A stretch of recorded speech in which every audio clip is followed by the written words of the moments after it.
en esta tercera fecha. Hemos avanzado ya en dos fechas anteriores, hemos hablado sobre lo que es pues el paro cardiorrespiratorio, fisiología, un poquito de lo que es el RCP básico en el adulto. Hemos conversado también sobre lo que es el RCP en lactantes, el DAE, ¿no? O base. Y en este día vamos a hablar lo que es el RCP avanzado, ¿ya? O el soporte vital avanzado, o lo que es el curso del ACLS, ¿ya? Muy bien. Entonces, en todo este proceso que hacemos, los de emergencia, o que también tenemos la oportunidad de repente de desarrollar o de reaccionar o de responder a una situación crítica, ¿no? Porque recordemos que si bien es cierto, pensamos que el paro cardiorrespiratorio sucede en el área de emergencia, pero sin embargo, el paro cardiorrespiratorio puede suscitarse en cualquier momento, ¿no? Desde el momento que de repente vas a un procedimiento de endoscopía y el momento que el doctor de gastroenterología le está ingresando el endoscopio, hace reflejo vagal y puede ser paro. Del momento que de repente el paciente está en el servicio de adulto mayor o geriatría y de repente tiene secreciones y alguien intenta aspirarlo y hace reflejo vagal y puede hacer paro. O de repente el paciente puede estar en el servicio de cardiología y súbitamente se puede disparar un trombo, un émbolo y puede también hacer paro, ¿no? O sea, o incluso niños pequeños que podrían pues aspirarse, ¿no? O sea, tenemos diferentes situaciones a nivel hospitalario que definitivamente tenemos que responder y para eso necesitamos estar preparados. Entonces, ¿qué es lo que necesitamos saber para nosotros desarrollar o hacer un RCP avanzado? Tener los fundamentos de soporte vital básico, o sea, lo que hemos conversado previamente. ¿Qué quiere decir? Que yo tengo que saber identificar un paro cardiorrespiratorio. Y como le decía, para poder identificar un paro cardiorrespiratorio no es difícil. Los que hemos sido formados en salud o incluso las personas que saben primeros auxilios, podemos identificar un paro rápidamente. ¿Qué necesitamos para identificar un paro? Saber tocar el pulso, mirar si hay expansión pulmonar. Nada más, no necesitamos otra tecnología para decir, esta persona está en paro cardiorrespiratorio. Pero como veíamos también datos de la AJA, la Asociación Americana del Corazón, que a pesar de todo, todavía aún el 40% nada más de personas inician un RCP. ¿Y qué pasa con el 60%? Probablemente nadie se intente reanimarlo porque esperan otro profesional, esperan estar completo, esperan que lleguen para que puedan otros resolver el paro y eso le quita la oportunidad de supervivencia. Recordemos que por cada minuto que yo pierdo o dejo de iniciar una reanimación, la persona pierde un 10% de supervivencia. Por eso incluso se dice que si yo iniciaría un RCP básico en menos de 4 minutos y un RCP avanzado en menos de 6 minutos, no hubiera daño neurológico. Pero si yo me quedo esperando, mirando, después de los 5 minutos, ya va a haber un daño neurológico insertado, ¿no? Y en relación a eso, después de los 10 minutos, ya hay daño neurológico. Y entonces la calidad de supervivencia va a estar, pues, definitivamente marcada para la persona. o incluso en el proceso de la reanimación podría fallecer. ¿Qué más tengo que saber? Cuando yo hago mi masaje, esas 30 compresiones debo hacerlo entre 15 a 18 segundos y cada ventilación debe ser realizado en un segundo, ¿no? También debo recordar que la profundidad en el adulto cuando yo comprimo debe ser entre 5 a 6 centímetros. ¿Para qué yo hago esa frecuencia de 15 a 18 segundos y la profundidad de 5 a 6 centímetros en el adulto? Lo que busco es que la arteria coronaria supere más de 25 milímetros de mercurio, lo cual pueda lograr que llegue sangre al cerebro. Y lo otro, que voy a tener como resultado una frecuencia de 100 a 120 por minuto. Está demostrado que si yo hago muy rápido, porque de repente pienso que haciendo más rápido va a llegar más sangre al cerebro, ese es un error. Está demostrado biofísicamente que si yo hago menos de 100 y más de 120, lo que va a suceder es que no va a llegar sangre al cerebro. Y al no llegar sangre al cerebro, quiere decir que va a haber muerte cerebral, ¿no? O daño neurológico inicialmente y probablemente muerte cerebral. Muy bien. ¿Qué más tengo que saber para comenzar mi RCP avanzado? El tratamiento del paro cardiorrespiratorio, que debo recorrer que el paro cardiorrespiratorio pasa por tres momentos: una parte eléctrica, una parte hemodinámica y una parte metabólica. ¿Cómo yo soluciono la parte eléctrica?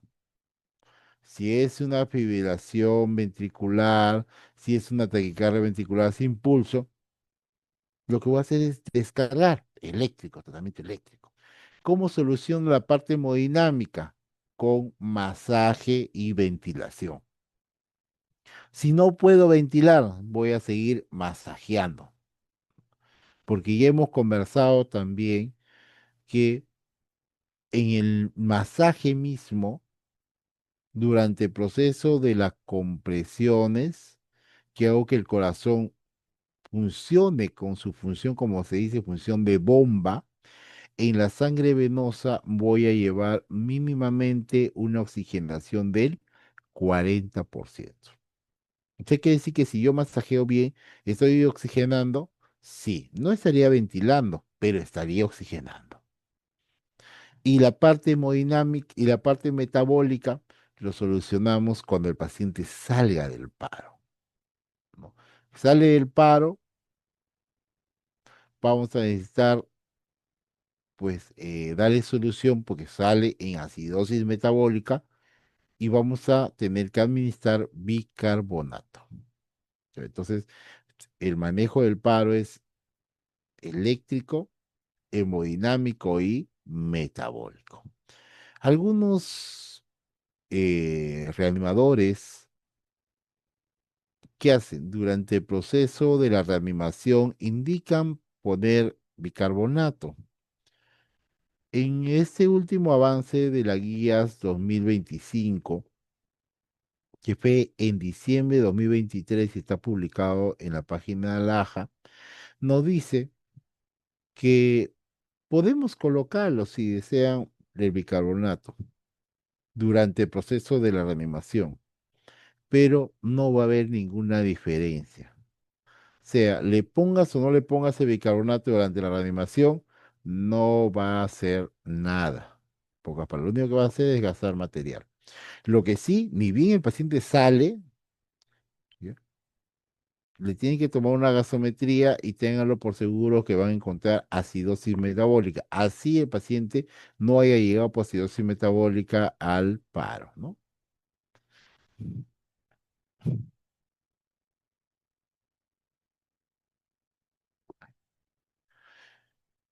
Después también tenemos que manejar la vía aérea, ¿no?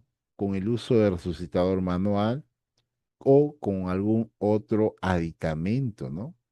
Que puede ser un tubo de mayo o un cánulo faríngea, una cánula nasofaríngea o un equipo supraglótico como puede ser la máscara laríngea, ¿no? O el convitubo. Y también podríamos tener una vía aérea definitiva mediante la intubación endotraqueal, ¿no? Ahora, ¿qué medicamentos se utiliza en el RCP avanzado? Solamente tenemos tres medicamentos. La adrenalina, que se coloca 1 miligramo, 1 mililitro. Después de la segunda descarga, puro, ojo, los medicamentos en el paro se administran puro, no se diluyen. Viene la segunda descarga, administramos una ampolla de adrenalina, 1 mililitro, 1 miligramo, puro, 20 suero fisiológico y levantamos el brazo por 10 segundos. ¿Por qué levantamos el brazo? Porque recordemos que del miembro superior al corazón llega en un promedio de 10 segundos, ¿no? Para facilitar el llegado del medicamento y es lo que se levanta el brazo, ¿no? Viene una tercera descarga, debo de tener mi amiodarona. Entonces, segunda descarga, primera dosis de adrenalina. A partir de la primera dosis de adrenalina, en forma secuencial, vamos a colocar una ampolla cada 3 a 5 minutos hasta que el clínico, el emergencista o la persona que está llevando el liderazgo del paro diga, hasta acá nomás, no vamos a proceder. O el paciente salga del paro, ¿no? La adrenalina se pone en forma secuencial. Recordemos que es una mina, es un inotrópico, cierra vaso periférico, aumenta el volumen circulante, con intención de que el corazón comience a fibrilar. Ahora, después de la tercera descarga viene la amiodarona. ¿Cuánto colocamos? 600, 300 miligramos. Cada ampolla de amiodarona viene de 150, o sea, son dos ampollas de amiodarona que colocamos después de la tercera descarga. Dos ampollas, 300 miligramos puro, 20 suero fisiológico y levantamos de brazo. Si hay una cuarta descarga, vamos a colocar la mitad de dosis, o sea, 150 miligramos. Recordemos que la amiodarona es el único antiarrítmico o para las taquiarritmias que se puede utilizar tanto para complejo ancho como complejo angosto. O sea, si alguna oportunidad tienen una arritmia delante de ustedes y no saben o no se dan cuenta o no notan si es complejo ancho, complejo angosto, entonces la alternativa es la amiodarona. Porque para algunas taquiarritmia de complejo angosto hay medicamentos exclusivos y para algunas taquiarritmia de complejo ancho también hay una cantidad de medicamentos. Pero ¿qué nos dice la guía? Si es que no hubiera amiodarona, ¿ya? Podemos utilizar como alternativa la silocaína al 2% sin epinefrina, ¿no? Ese que utilizamos para hacer la anestesia local, ese ahí podemos utilizar. ¿Cuánto utilizamos en dosis tercera descarga? De 1 a 1,5 miligramos por kilogramo de peso, que es más o menos para una persona de 70 kilos, entre 2 a 3 centímetros cúbicos puros. Si hay una cuarta descarga, vamos a colocar la mitad, que es la dosis 0,5 a 0,75 miligramos por kilogramo de peso. O sea, quiere decir que es de 1 a 1,5 puro, ¿ya? Igual se coloca puro, se pone 20 suero fisiológico y se levanta el brazo. De repente, oye, Julio, ¿y el bicarbonato, el gluconato? Claro, si mi paciente, después que sale del paro, le sacamos una gasometría y efectivamente tiene una hipercalemia, ¿no? Un potasio mayor de 7, probablemente por eso llegó al paro, ¿no? Entonces ahí le pondré el gluconato de calcio para protección de membrana y para evitar que nuevamente el paciente retorne al paro. Si pues mi paciente tiene su acidosis metabólica, que es lo más probable que encontremos en todos los pacientes post-paro, a excepción que los que salen rápidamente. De repente yo veo, ¡pam! Entra en paro súbitamente, comienzo a masajear, ventilamos, vemos que es un ritmo espiral, damos una descarga y sale el paciente. Probablemente en esos pacientes no encontremos acidosis metabólica, ¿no? Pero por eso es importante la gasometría, ¿no? La gasometría arterial. ¿Podemos utilizar atropina? No. Antiguamente, antes del 2010, la administración de atropina de adrenalina iba de la mano, pero también a partir del 2010 se dieron cuenta que la atropina no tenía mayor funcionalidad durante la reanimación, ¿ya? Entonces se retiró del año 2010 el uso de la atropina durante la reanimación, ¿ya?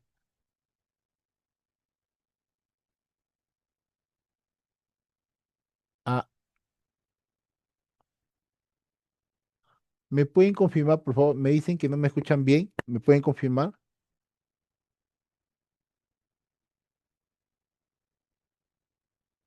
¿Me están escuchando bien?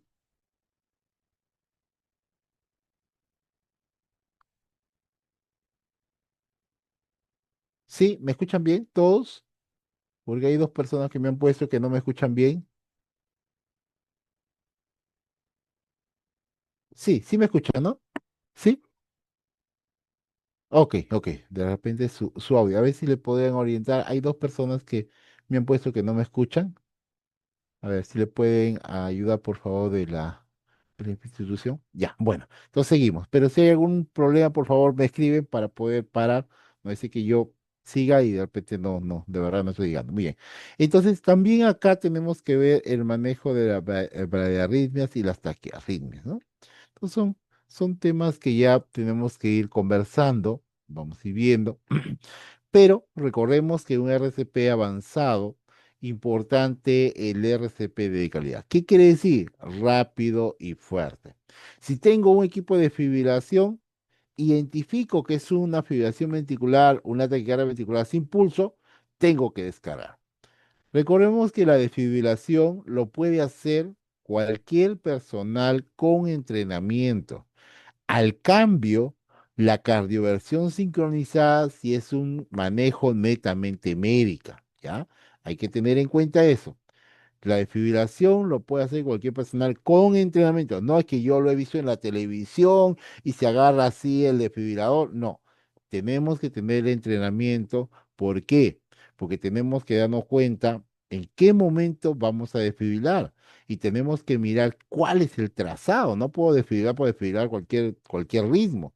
Tengo que darme cuenta que es una fibrilación ventricular. ¿Cómo es una fibrilación ventricular? Es un ritmo totalmente caótico, irregular, de complejo ancho. ¿Cómo es una taquicardia ventricular sin pulso?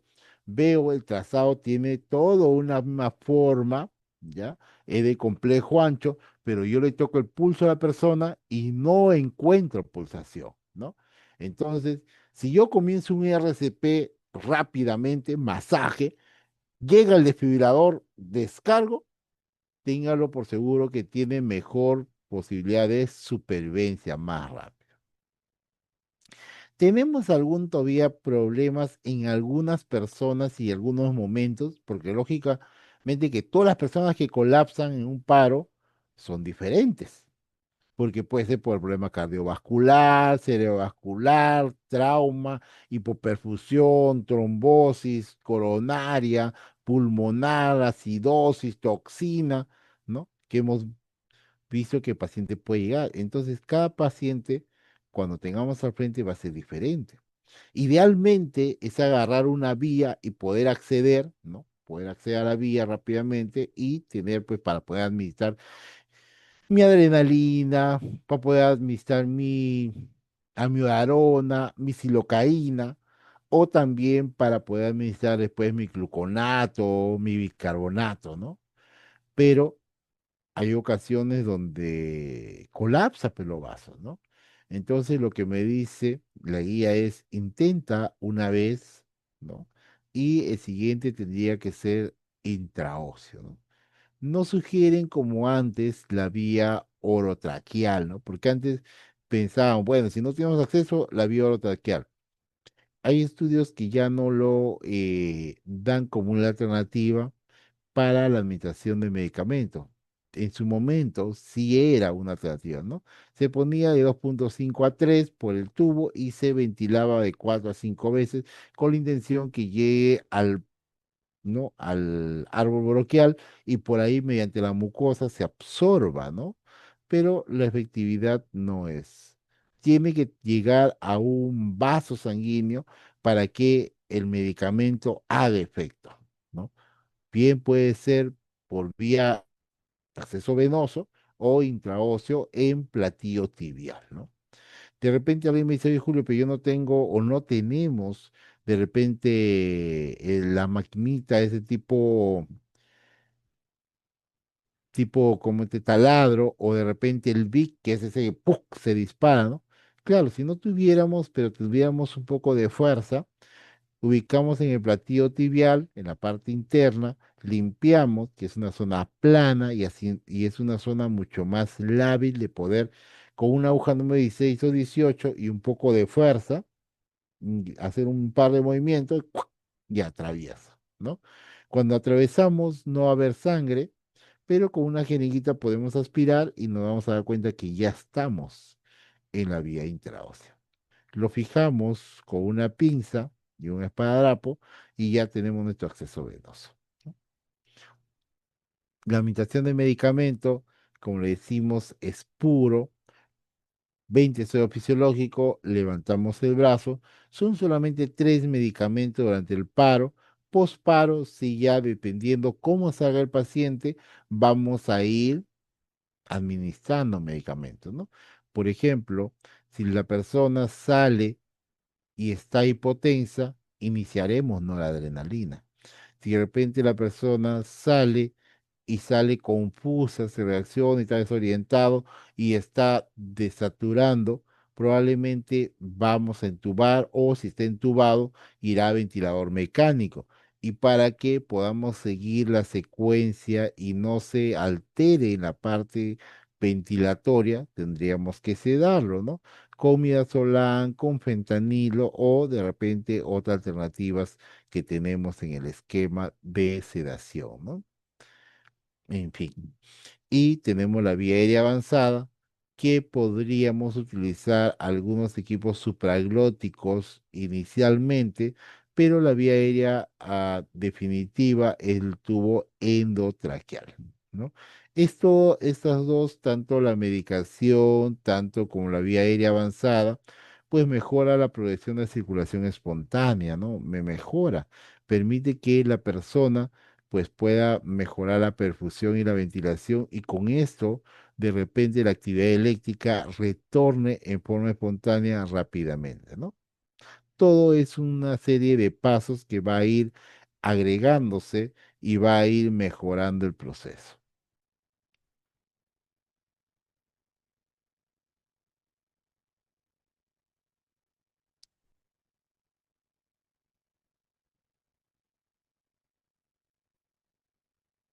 A ver,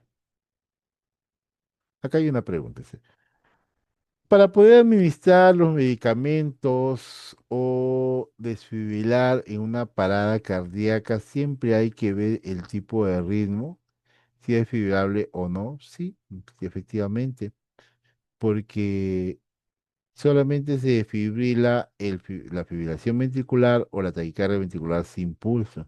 Una sistolia no se desfibrila.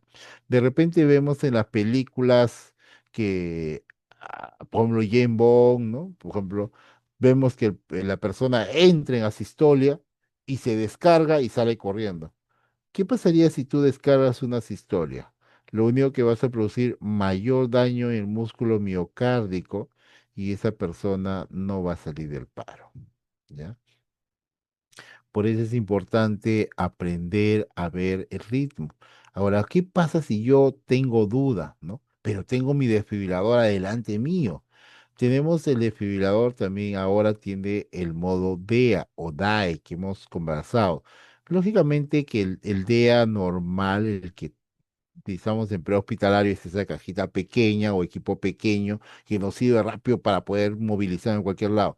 Pero igual, nuestro equipo de desfibrilación manual que tenemos en los hospitales también ahora tiene modo DEA. ¿Qué quiere decir? Que si yo tengo duda, pongo los parches, prendo el equipo, pongo los parches y sigo toda la secuencia que me dice el equipo para que yo pueda, ¿no? Continuar. Y en ese modo DEA, el, e- el equipo va a identificar si es desfibrilable, no es desfibrilable. Y si es desfibrilable, te va a decir cargando y te va a pedir que tú presiones solamente un botón para dar la descarga, ¿no?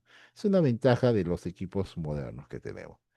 Dice, y ver tipo de arritmia que está haciendo y de acuerdo a ello se va tomando. Sí, efectivamente, porque no todas las taquiarritmias se descargan y todas las taquiarritmias no son paro, ¿no? Recordemos que, por ejemplo, podría comenzar un paciente con una fibrilación ventricular. Disculpe, podría comenzar con una fibrilación auricular o fibrilación atrial. Si no mejoramos o no respondemos, va a pasar a una FARVA, una fibrilación auricular con respuesta ventricular alta, con una frecuencia más de 100.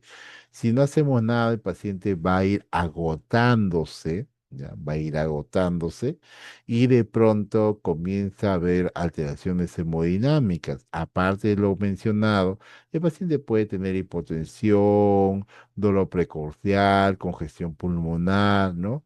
O el glasgo comienza a bajar. Entonces, la alternativa ahí sería desfibrilarlo, cardiovertirlo.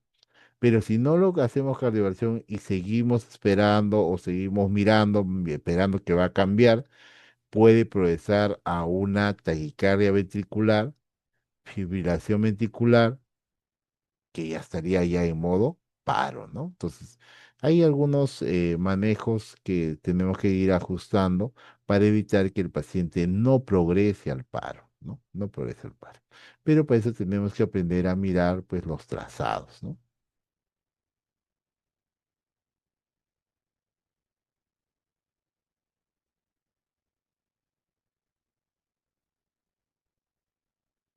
Muy bien. Entonces, a ver, cuando vemos el RCP avanzado, tenemos que hablar de la dinámica del grupo, ¿no? O sea, este equipo que tenemos. Idealmente, la versión americana te dice que debe ser 6 personas. Pero realmente cuando estamos durante la reanimación, en nuestra realidad solamente estamos 3 personas. El personal técnico, el personal de enfermería y el personal médico. Ya, son 3 personas que hacemos la dinámica de grupo, ¿no? Bueno, este es un ejercicio, ¿no? Idealmente, deberíamos ser 6 personas, una persona que se encargue de la vía aérea, otra persona que se encargue de la medicación, otro que se encargue de desfibrilar y monitorizar, otra persona que se encargue de las compresiones, uno que se encargue de registrar y un líder que se encargue de ver todo el proceso, ¿no? ¿Quién se hace el intercambio de roles o quiénes van a cambiar de funciones en cada secuencia? El que comprime y el que esté en la vía aérea. ¿Qué quiere decir? Que hacen 30 compresiones, 2 ventilaciones, 5 ciclos, 2 minutos. Después de ese tiempo se revalúa el ritmo. Y cuando se está revaluando el ritmo, el que está en la vía aérea pasa a comprimir y el que está comprimiendo pasa a ventilar, ¿no? Y seguimos pues, el proceso, ¿no?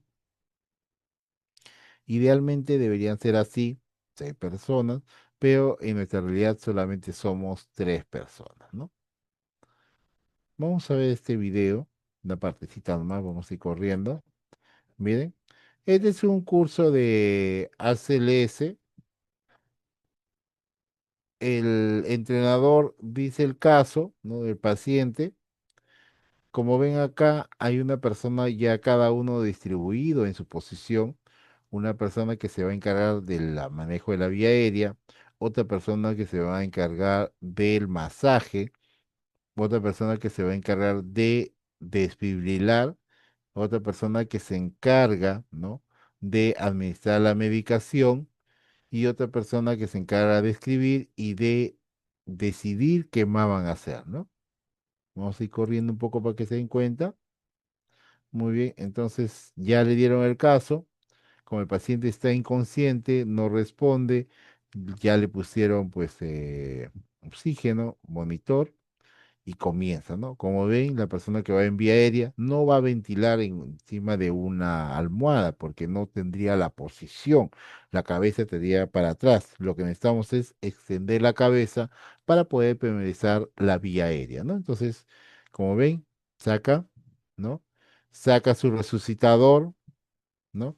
Y no pierde tiempo la persona que va a masajear. Automáticamente él comienza a masajear, no espera todavía, como ven, ¿no? Se da el caso, quiere decir que el paciente ya está en colapso, automáticamente comienza a masajear. Todo es un trabajo en equipo, ¿no? Mientras que él va masajeando, rápidamente la persona coloca su resucitador, pone 15 litros y se posiciona para poder ventilar, ¿no? Si se dan cuenta, le ganó el primer ciclo al que está ventilando. Entonces, él hace una pausa y continúa. Miren, si se dan cuenta, ya, miren, está ahí, ya llega a sus 30, pero la persona que está en la vía aérea no, todavía no termina de colocar bien. Miren, está contando, pero ya llegó, ya hace su pausa y continúa. ¿Ya? ¿eh? Y para la siguiente secuencia, para la siguiente 30 ya va a tener a otra persona, pero para eso ya está colocado. Punto de oxígeno 15 litros, está dando 100% de FIO2. Miren, es una fibrilación ventricular, ¿no? Han visto que es una fibrilación ventricular, entonces van a tomar la decisión de desfibrilar, ¿no? Muy bien, confirma la fibrilación y van a dar la descarga, ¿no?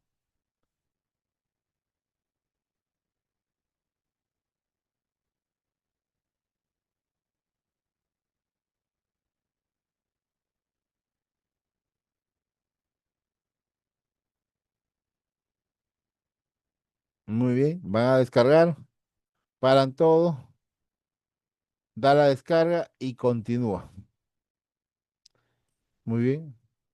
Pasan los 2 minutos que ya terminaron los 5 ciclos y van a hacer el intercambio de roles. Miren, ya. Hacen el intercambio de roles. El que está, miren, si se dan cuenta, el que está ventilando pasa por dentro para comprimir y el que está comprimiendo pasa por fuera para ventilar. Un elemento muy importante en la reanimación es el reloj, para saber en qué momento comenzamos la reanimación y ver cuánto tiempo estamos reanimando, ¿no? ¿No? Y comienza a masajear. Ya hicieron intercambio de roles. Muy bien. Terminamos el segundo ciclo, 2 minutos más,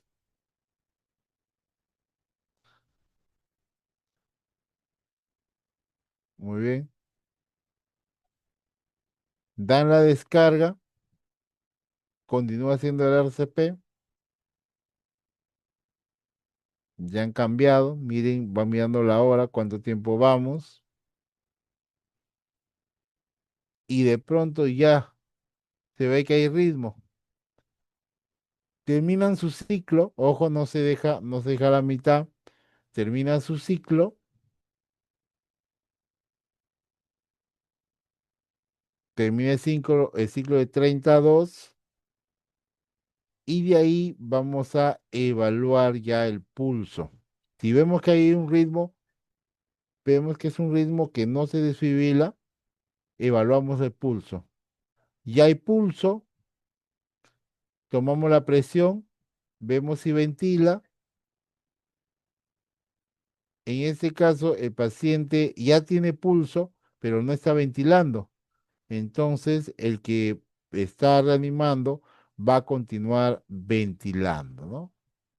Si solamente se ventila, va a ser una ventilación cada 6 segundos. Miren, Cuenta uno, dos, tres, cuatro, cinco, seis. Muy bien. Ya tiene presión, pero no tiene pulso. Entonces se sigue solamente ventilando, ¿no?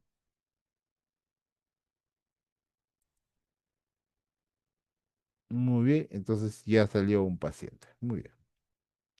Entonces, Eh, muy importante la reanimación es el respeto mutuo entre todos los miembros que estamos reanimando, ¿ya?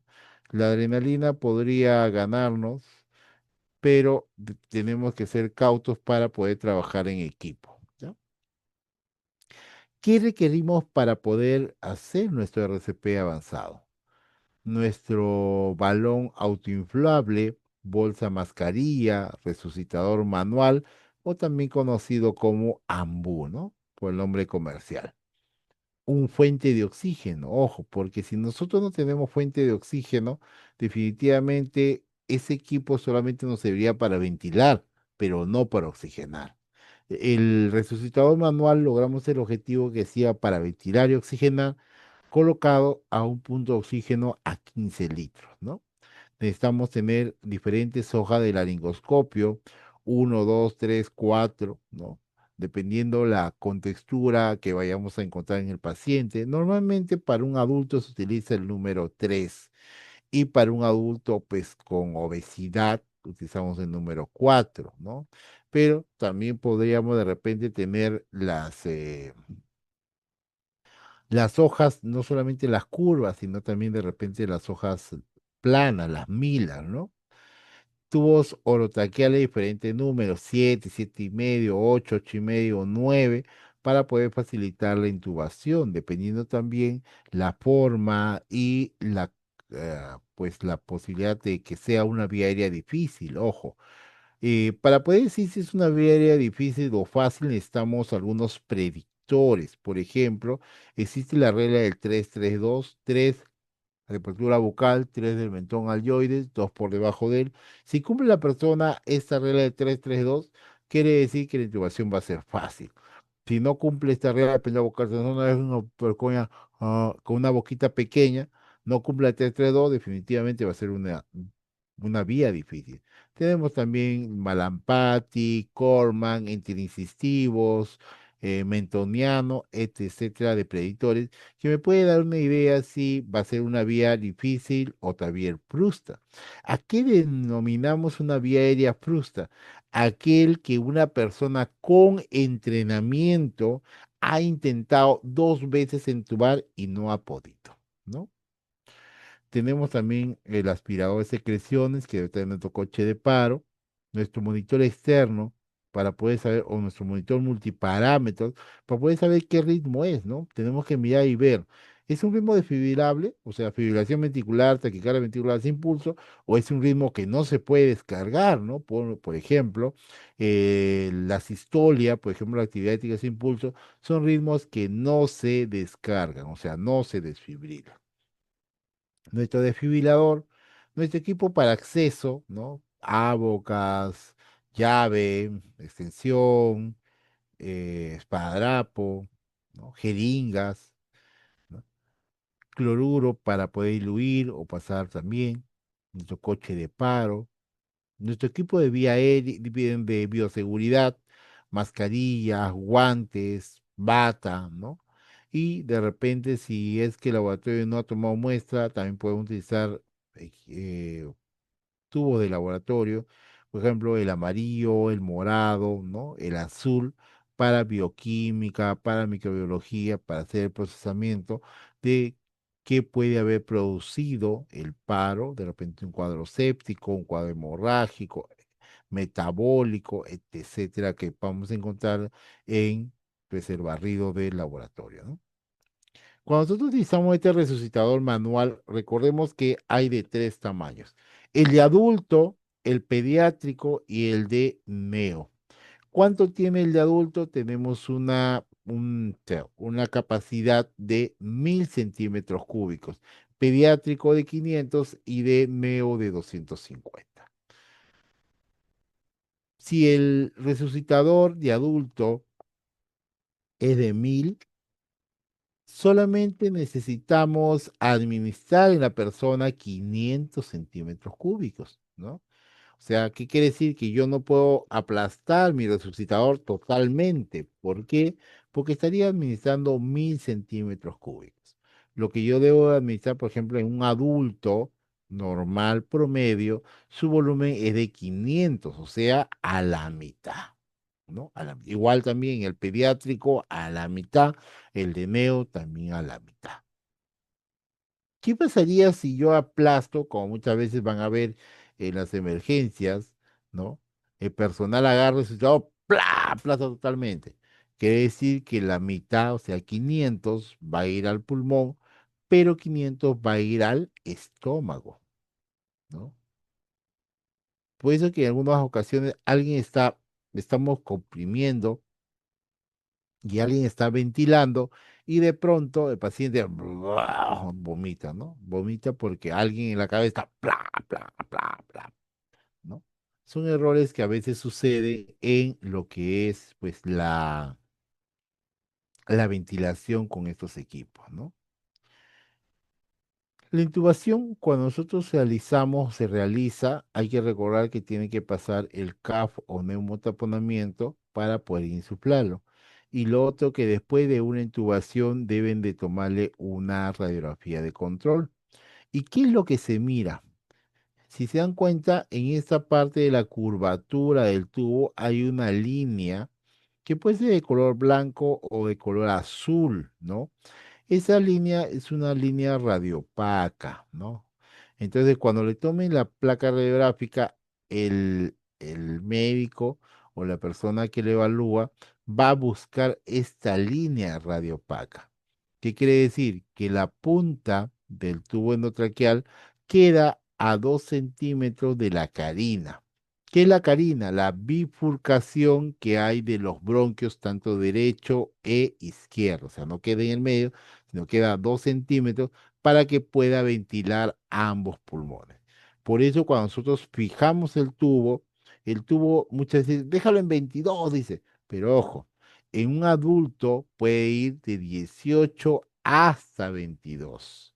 ¿Ya? No necesariamente tiene que estar en 22. Por eso tenemos que ocultar también, porque si nosotros colocamos muy ingresado, muy profundo o desplazado, que se dice el tubo, anatómicamente este tubo se va a ir al bronquio del lado derecho, por una forma anatómica que es más recta, y va a disminuir la ventilación en el lado izquierdo. Por eso necesitamos ocultar y por eso también después de la intubación, se necesita que le saque una placa radiográfica, el cual pues pueda ubicar pues este equipo en la radiografía y decir que está en buena posición, ¿no? Nuestro aspirador, ¿no? Nuestro desfibrilador, que también actualmente el desfibrilador sirve como desfibrilador, para hacer cardioversión sincronizada, como DAE y también como marcapaso temporal transcutáneo. Lo que sí les había comentado el día anterior es que la guía actual te dice, si es un equipo monofásico, da 360 joules, que son un equipo mucho más antiguo, de la primera generación, ¿no? Pero si tienes un equipo bifásico, que es los más modernos, ¿no? Bifásico, te decía la guía, da 200 joules o la máxima dosis. ¿Qué quiere decir? Porque actualmente están viniendo ya equipo bifásico con 220, 240, 260 joules ya dentro de su monitor, de su selector, ¿no? Entonces, si es un equipo bifásico y tú encuentras que tiene 240, por ejemplo, ya no le descargues con 200, cárgale 240 y dale la descarga al paciente con esa descarga. Mi coche de paro debe estar pues completo para variar, ¿no? Debe tener el sistema de semaforización que actualmente utilizamos, que debe estar en verde, ¿no? Donde debe tener un seguro o un precinto, porque el coche de paro no es una farmacia rodante. No es que yo, uy, me olvidé de sacar la penicilina, pa, voy al coche de paro y lo saco. No, El coche de paro solamente es para pacientes que hacen un colapso cardiovascular o entran en un paro cardiorrespiratorio, ¿no? Para eso me sirve el coche, no para cualquier urgencia que se pueda presentar durante el trabajo, ¿ya? Entonces, debe tener, por ejemplo, acá su cajoncito distribuido, adrenalina, tropina, miodarona, silocaína, dobutamina, nitroglicerina, nitroprusiato, noradrenalina, adenosina, verapamilo, ¿no? Hidrocortisona, eh, metilprednisolona, Celanit, midazolam, diazepam, aldol, todo eso debe estar acá. En el segundo cajoncito deben estar los electrolitos, ¿no? Eh, hipersodio, debe estar calium, sulfato de magnesio, gluconato de calcio, dextrosa 33%, y después tenemos todo lo que es la parte cardiovascular para acceso venoso, todo lo que es la vía aérea y algunos pues cloruros y hemacel, ¿no?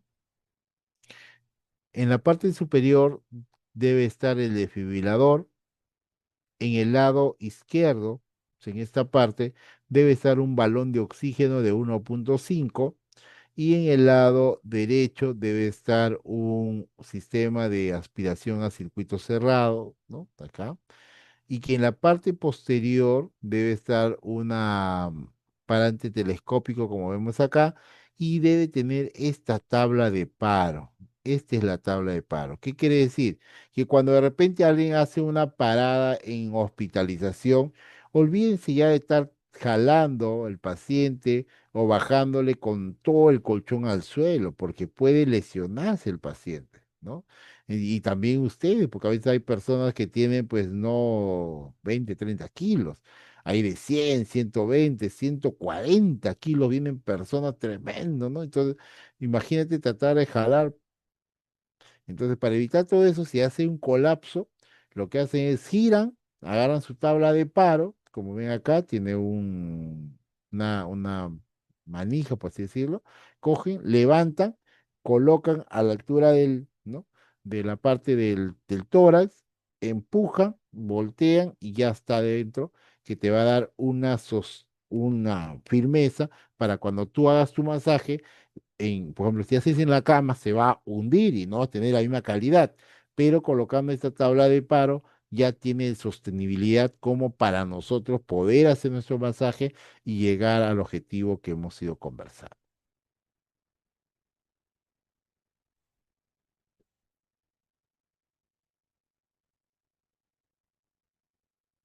Mm, mm, mm.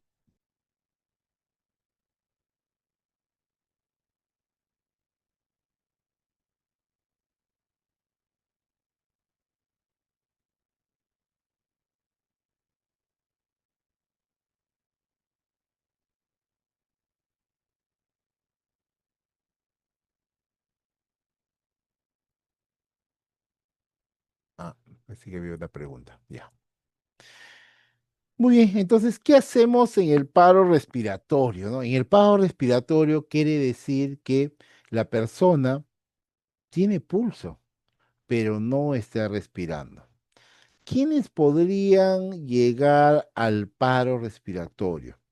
De repente alguien que rápidamente pues se mete a la piscina olímpica, se mete a la playa, se mete a la laguna, de repente no sabe nadar o imprudentemente se mete sin calentar y le da un calambre, por más que sea un excelente nadador, puede darle un calambre porque no se ha preparado y pues traga agua, ¿no? Pero rápidamente lo sacan, ¿no? Lo sacan, alguien lo saca rápidamente. Entonces nos vamos a dar cuenta que esta persona tiene pulso, ¿no? Sí tiene pulso, pero no está ventilando, ¿no? Pero también en el hospital podría el paciente llegar a una situación parecida, ¿no? ¿En qué casos? Por ejemplo, en el adulto mayor, cuando nosotros no valoramos bien, no le aspiramos y se llena de secreción, se puede aspirar, ¿no? O de repente, cuando el paciente sale de sala de operaciones a recuperación, y a veces para que se pueda despertar de un sueño, ¿no? El paciente y no sea tanto el despertar post-anestesia, le ponen alguna benzodiazepina, ¿no? Pero algunas personas su absorción es mucho más prolongada, ¿no? Entonces, ¿qué va a pasar? Se va a deprimir la parte respiratoria. O de repente le han puesto fentanilo, lo han puesto muy rápido o lo han puesto muy puro, ¿no? Y el paciente se ha deprimido la parte central. Y cuando sale, efectivamente miramos, hay pulso, no respira y la saturación comienza a bajar, ¿no? Entonces, ¿qué tenemos que hacer acá? Tenemos que oxigenar y ventilar a la persona. No hay otra. Tenemos oxigenar y ventilar. Entonces, ¿qué hacemos? Si tenemos un paciente, ¿no? Con un paro respiratorio, lo que voy a hacer yo, solamente tengo mi bolsa mascarilla, ¿no? Mi resucitador manual. Voy a agarrar, voy a fijar, voy a hacer la técnica de la C, la E, extiendo la cabeza y voy a comenzar a dar una ventilación cada 5 a 6 segundos. Pero por el contrario, si ya mi paciente está entubado o está con una vía aérea avanzada, por ejemplo, incluso o puede estar con una máscara laringia, ¿qué tengo que hacer? Voy a dar una ventilación cada 6 segundos en forma consecutiva hasta pues los 2 minutos, ¿no? Después de los 2 minutos voy a reevaluar nuevamente. Una forma de manejo de vía aérea, porque recordemos que el manejo de la vía aérea se da de tres formas, ¿no? Manual, o sea, con el uso de mis manos, haciendo la maniobra frente-mentón, tracción mandibular, y tenemos también el manejo mediante equipos, ¿no? Manejo con algunos artefactos o equipos, como ese tubo orofaringeo, nasofaringea, tubo endotraqueal, y tenemos manejo de vía aérea quirúrgica, ¿no? Cuando ya, a pesar de los intentos, no se ha podido, haríamos un manejo de vía aérea quirúrgica haciendo una traqueostomía o una crico de emergencia,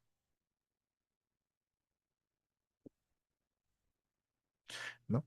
Entonces, cuando yo ventilo con mi resultado manual, voy a utilizar esto, la técnica de la C. Primero, recordemos que la mascarilla que tenemos tiene una parte como una angulación superior. Eso va a ir a la nariz primero, bajamos hacia la boca, fijamos bien, hacemos la técnica de la C, la E y extendemos la cabeza, ¿no? Si estamos entre dos personas, para obtener una mejor fijación, doble C, doble E, y otra persona se va a encargar de ventilar. Una situación especial. Si tienen un adulto mayor, o sea, persona mayor de 80 años, y van a ventilar, no le retiren la prótesis dental. ¿Por qué no se recomienda retirar prótesis dental? Por ejemplo, imagínate un paciente de 80 años, tú le retiras la prótesis y esta parte se le va, ¿no? Ingresar y por más que tú quieras fijar, hacer la técnica de hacer la E, siempre se va a escapar. Al cambio, cuando se va a intubar, sí tenemos que sacar las prótesis, pero cuando se va a ventilar, si es un adulto mayor, déjenle para que pueda tener la estructura y nosotros podamos hacer el sello adecuado y poder ventilar de forma correspondiente. Hay otra técnica también que se llama pulgares abajo, que es esta de acá, o técnica de ventilación con mascarilla facial con dos manos.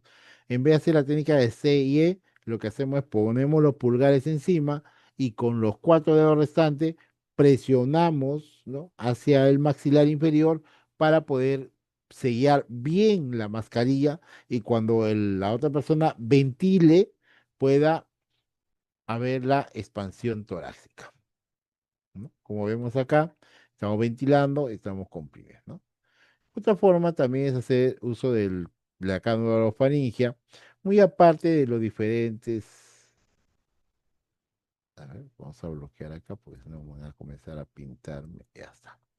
Muy bien. Muy aparte de los diferentes números y colores que existe de 3 0, 2 ceros, 1 0, 1 2 3 4 5 6, muy aparte de eso, Recordemos que la cánula orofaringia, cánula de Berman, ¿no? O conocido vulgarmente como tubo de Mayo, ¿no? Previamente a colocar debemos hacer la medición, ¿no? Comisura labial, antes decíamos lobo de la oreja, ahora dicen angulación inferior del maxilar, ¿no? Que es casi a la altura de la oreja, casi la misma dimensión, ¿no? Tengo que hacer esta medición previamente antes de colocar la cánula orofaringia, que ingresamos volteado, giramos y empujamos, ¿no? ¿Cuál es la intención de utilizar la cánula orofaringia? Porque esto se utiliza en pacientes inconscientes, es que la lengua que está replegado, puede replegarse porque está inconsciente, se ha llevado hacia la parte anterior. ¿Y por qué hacemos la medición? Porque esta cánula debe quedar en la vallécula. Fijado de esta manera o medido de esta manera previamente, eso queda en la vallécula. ¿Qué es la vallécula? ¿Cuál es la posición anatómica de la vallécula? La vallécula es la angulación formada entre la base de la lengua y la epiglotis, ¿no? Esa angulación, ahí debe quedar este tubo orofaringio. ¿Qué pasa si el tubo es mucho más pequeño? Puede ingresar hacia adentro y también puede producir una obstrucción. ¿Qué pasa si el tubo es mucho más grande? La medición que deberíamos hacer va a bajar por debajo del epiglotis, va a estimular el reflejo vagal y el paciente puede vomitar.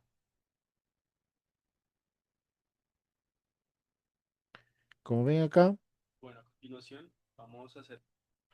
tenemos los tubos, ¿no? Hacemos la medición en la maqueta, ¿no? Comisura labial, lobo de la oreja o angulación inferior del maxilar, ¿no? Como ven, muy pequeño, debemos ser uno más grande.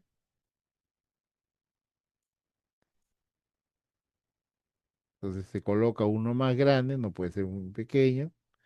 Muy bien. Si ya tiene, este sí cumple angulación con el maxilar inferior o casi la altura del lóbulo, ¿no? Se ingresa invertido la cánula, ¿ya? Como ven, ingresa invertido, se gira, pues, a la derecha, a la izquierda, igual se gira, y vamos a empujar suavemente para que quede ahí fijada la cánula, ¿no? Tenemos la cánula nasofaríngea que cada vez va más en uso. Es para pacientes semiconscientes, ya, igual como el otro, también se hace una medición. ¿De dónde? De la punta de la nariz hasta la angulación inferior. Medido de esa posición, va a llegar justo también hasta la vallécula. ¿Ya? La otro equipo que cada vez va en aumento, la indicación y su uso es la máscara laringia, ¿no? Esta máscara laringia fue inventada por época de los 80, inicialmente utilizado por los anestesiólogos. Actualmente se sugiere para el uso de personal no médico.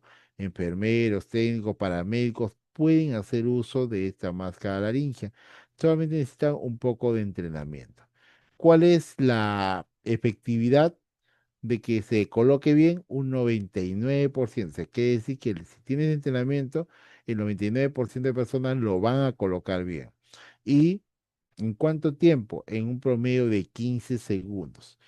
Este máscara laringia clásica tiene una angulación como si fuera un triángulo invertido.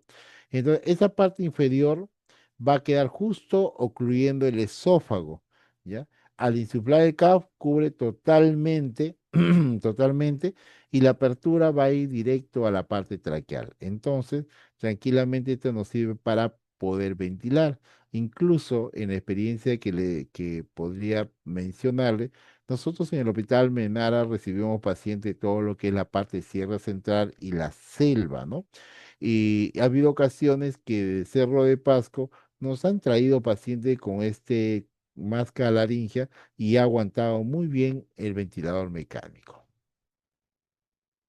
¿Cuánto es el tiempo máximo que podríamos tener esta máscara laringia? Por su material, solamente 8 horas, ¿no? En cuanto haya la posibilidad o tengamos alguna persona con entrenamiento, se retira la máscara laringea y se va a proceder a la intubación, ¿no? De otro equipo supraglótico también, como es esta tubo laringio, es casi parecido al conbitubo, pero con un solo tubo y doble capa, ¿no? El que sí es realmente, pues, a intubación a ciegas y se incluso nos sirve para hacer el entrenamiento en el PHTLS, el conbitubo, ¿no? Donde también tiene dos CAF y tiene dos tubos, uno que sale por la parte inferior y uno que sale por la parte intermedia, ¿no? Eh, en este caso, miren, van a primero medir el CAF, ¿no? Y una vez que miden que ven que el CAF está operativo, ¿ya? Lo que se hace es ingresar totalmente a ciegas, se ingresa hasta dos ranuras o dos ranuras que hay de color negritos, que van a ver ahorita, ¿ya? Entonces, es totalmente a ciegas, ¿ya? Miren, tiene los dos tubos, uno sale por la parte de la punta y otro sale por esta parte, ¿ya? Intermedia. Se baja el maxilar jalando la lengua hacia adelante, porque no la lengua obstruiría, ¿ya? Ingresamos y colocamos y va a ingresar hasta estas dos ranuritas que ven, estas dos rayitas, esas van a quedar en la comisura labial, miren. Eso debe quedar hasta ahí queda el convictubo. Una vez que se ha ingresado, se va a cargar uno de los CAF máximo 100 mililitros y el otro se va a cargar máximo 20 mililitros. ¿Ya?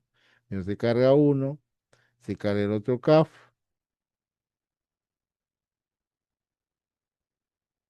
y una vez que se ha cargado, vamos a evaluar cuál de los dos está en la vía aérea, ¿no? Primero uno de ellos vamos a ventilar, ¿no? Y vamos a escuchar el tórax, ¿no? Para ver cuál de ellos está pues en la vía aérea, ¿no? Visualizamos uno primero, sacamos, vamos a colocar el otro para poder determinar cuál de ellos está en la vía aérea, ¿no? Y el que está en la vía aérea, ese, miren, ese ahí, por ejemplo, ese está en el estómago, ¿no? Ese está en el estómago. Entonces, si escuchamos, diría ploc, ploc, ploc, ¿no? Entonces, vamos a cambiar al anterior y ya tenemos nuestra vía aérea. Pero para la intubación, por ejemplo, de tubo endotraqueal, que es lo más clásico, tenemos que poner una almohadilla en la parte posterior de la persona que va a ser intubada para poder lograr el alineamiento de la línea oral, faringe y laringe, ¿no? Para hacer un alineamiento y se pueda ver mejor las cuerdas vocales como vemos así, ¿no? Ahora, lo otro, paciente en paro no necesita medicación para sedar, directamente se va a hacer. Lo que sí tenemos que tener en cuenta que la persona que va a ser entubado debe estar casi a la altura del tórax, ¿no? Pues tenemos que subir la camilla de la persona que va a entubar, porque si está muy abajo, por la estructura misma, no va a poder ver las cuerdas vocales. Una vez que le hemos subido, le hemos puesto una almohadilla en la cabeza para alinear, el operador tiene dos posibilidades. Tiene dos tipos de lengüeta, los laringoscopios, el plano, que es el Miller o recto, y el Macintosh, que es el curvo, que es muchas veces lo que tenemos, ¿no? Entonces, el operador, por más que sea diestro o sea zurdo, va a tener que agarrar el laringoscopio con la mano izquierda. ¿Por qué? Porque si agarra con la mano derecha, cuando gire para poder levantar, la luz se va a tapar acá, el foco lo va a tapar. Entonces, por eso está hecho este laringoscopio para ser utilizado con la mano izquierda, así sea diestro o zurdo. Ingresas, giras la lengua y tienes que ubicar la vallécula. Esta angulación que se forma entre la base de la lengua y la epiglotis es la vallécula. ¿Y por qué es importante ubicar la vallécula? Porque si yo tengo una hoja recta, yo tengo que colocar mi punta de laringoscopio por debajo de la vallécula para poder levantar. Mientras tanto, si yo tengo un laringoscopio curvo, voy a tener que llegar a la vallécula, gira la lengua, ubica la vallécula y levantas, no palanqueas, sino levantas el laringoscopio y vas a encontrar las cuerdas vocales de esta manera, ¿no? Entonces, a veces los operadores cuando intuban, ¿qué sucede? Agarran, palanquean, levantan, mueven. Y peor no pueden entubar porque no están más que fuerza, es la ubicación anatómica que tienen que tener en cuenta para la intubación. Y ese es uno de los muchos errores de las personas que intuban que desesperan, se estresan y peor no logran ventilar al paciente. Si en 45 segundos no han podido entubar, tienen que volver a ventilar a la persona porque de lo contrario, si no está en paro, va a ser en paro, y si pues tomamos ese tiempo para intubar en una reanimación, pues sería pues lamentable, ¿no? Entonces, si no podemos intubar, utilizamos resucitador y seguimos ventilando. Miren, este es un paciente en intubación, ¿ya? Vamos a ver que comienza a ingresar. Acá está la úvula, ¿ya? Sigue ingresando, ¿ya? Miren, acá está el epiglotis, ¿ya? Ahí está, miren, está el epiglotis. Vamos a encontrar después, acá está la vallécula o valécula, hay diferentes, ¿no? Que es, miren, antes de irnos acá, esta es la ubicación correcta. Este es el epiglotis y en la parte superior es la base de la lengua.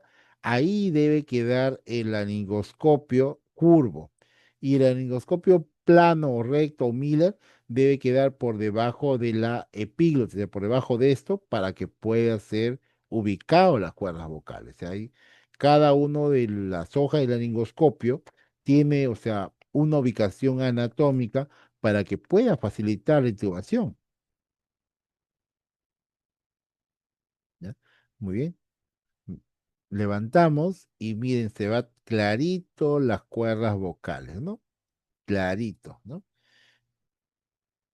El esófago está acá abajo, ¿ya? Las cuerdas vocales, pero necesitamos ubicar para poder ver bien las cuerdas vocales. Si tú no ubicas en la vallécula, ubicas más arriba, más abajo, no vas a poder aperturar las cuerdas vocales.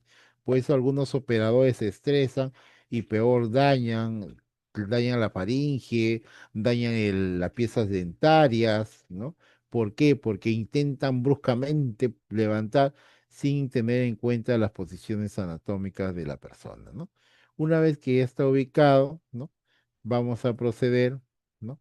A ingresar nuestro tubo, ¿ya? Bien, bien, ahí va el tubo, va a ingresar y tiene que pasar el CAF, ¿bien? Ingresa el tubo, está totalmente paralizado, este es el CAF o neumotaponamiento, ¿no? Ingresa.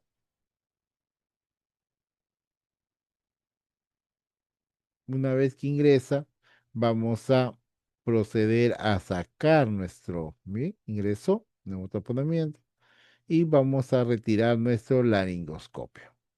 ¿Ya? Una vez que sale, sacamos nuestro laringoscopio, miren, y ahí queda, pues, acá está la línea, mira, blanco o azul. Este es lo que vamos a visualizar cuando se busque, ¿no?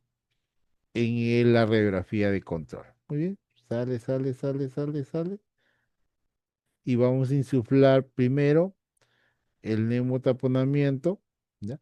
Por ejemplo, acá ha quedado en 20, se ha sido fijado en 20, ahí está, 20. Tranquilamente fijamos y vamos a ventilar, ¿no? Incluso sabiendo la ubicación, tenemos que comprobar, ¿no? Primero ventilamos y vamos a escuchar primero el abdomen. Si ¡ploc! Dice en el estómago, ese tubo ya no sirve, ya no se vuelve a utilizar. Se agarra, se rompe el piloto y se elimina y necesitamos utilizar otro tubo. Pero si yo ventilo, no suena el abdomen, me voy a ir al lado izquierdo, ventilo, se escucha, escucho el lado derecho, se escucha igual, que decir que ahí queda y vamos a fijar en la parte exterior. Muy bien, entonces eso es lo que hacemos en el paro respiratorio. ¿Qué hacemos en el paro cardíaco? ¿Ya? ¿Qué hacemos acá? ¿Cuáles son los ritmos de paro? Tenemos dos ritmos de paro que se puede desfibrilar y dos ritmos de paro que no se puede desfibrilar, ¿ya? Entonces, una persona podría hacer, podría ir al paro tan rápido, por ejemplo, como miren, acá vemos que la persona está con una frecuencia de 76, miren, es así súbito. Por ejemplo, ayer que estaba haciendo guardia, había un paciente que tenía una arritmia, estaba compensado. De pronto el señor se sienta, mira y ¡ploc! Se va hacia atrás y automáticamente, igual como este monitor, el señor que estaba así tranquilo, con una frecuencia de 76, saturando 95, un CO2 de 40, una frecuencia de respiratoria de 16, una PAN de 87, o sea, ¿no? Estaba todo normal y de pronto que se sienta y se echa para atrás, automáticamente se fue a fibrilación ventricular. Y mire la característica. El paciente comienza a fibrilar, que es este ritmo totalmente caótico, irregular, de complejo ancho, y se da cuenta que la saturación desaparece porque colapsa el sistema cardiovascular y ya no hay perfusión, entonces no hay saturación. Te vas a dar cuenta que el CO2 también se tira al suelo, la presión se tira al suelo, ¿no? La frecuencia respiratoria también, miren, súbito de lo que el paciente, mire, la persona está de lo más tranquilo, ¿no? Miren, de lo que está más tranquilo y de pronto comienza a fibrilar y hace la modificación totalmente del paciente, ¿no? Totalmente hace la modificación del paciente, ¿no?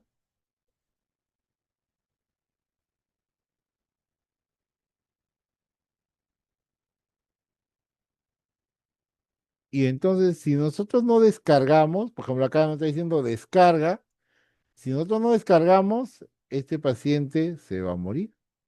Pero si descargamos, hay la posibilidad de que salga pues del paro, masaje, un ciclo y nuevamente tener perfusión espontánea, ¿no? Entonces, como hemos venido conversando, hay cuatro ritmos de paro.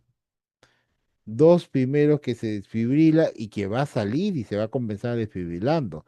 Y dos segundos que no se desfibrila, ¿no? Tenemos la fibrilación ventricular, ese ritmo totalmente caótico, irregular, de complejo ancho. Tenemos la taquicardia ventricular monomórfica, sin pulso, que tiene la misma forma, la misma distancia, que de complejo ancho. Pero si yo toco el pulso, no hay pulsación. Tenemos la actividad eléctrica sin pulso, que pareciera un complejo, ¿ya? Pero que lo único que es la última activación en la fibra de Purkinje, que intenta activarse, pero no logra mover el corazón. Y la sistolia, que es esa línea isoeléctrica, ¿no? Sí, ¿no? Línea isoeléctrica. Pero lo que sí se recomienda actualmente, que todas las personas que identificamos a sistolia, hagamos crecer la intensidad del monitor cuatro veces. Normalmente es X1, ¿no? Pero se recomienda llegar a X4. ¿Por qué? Porque así como existe la fibrilación ventricular gruesa, que es la que vemos, también existe una fibrilación ventricular fina, ¿ya? El cual cuando está en X1 de intensidad, podría pasar desapercibido como una sistolia, pero si yo le hago crecer la intensidad cuatro veces, voy a encontrar que es una fibrilación ventricular fina y que también tendría que descargarlo. ¿Ya?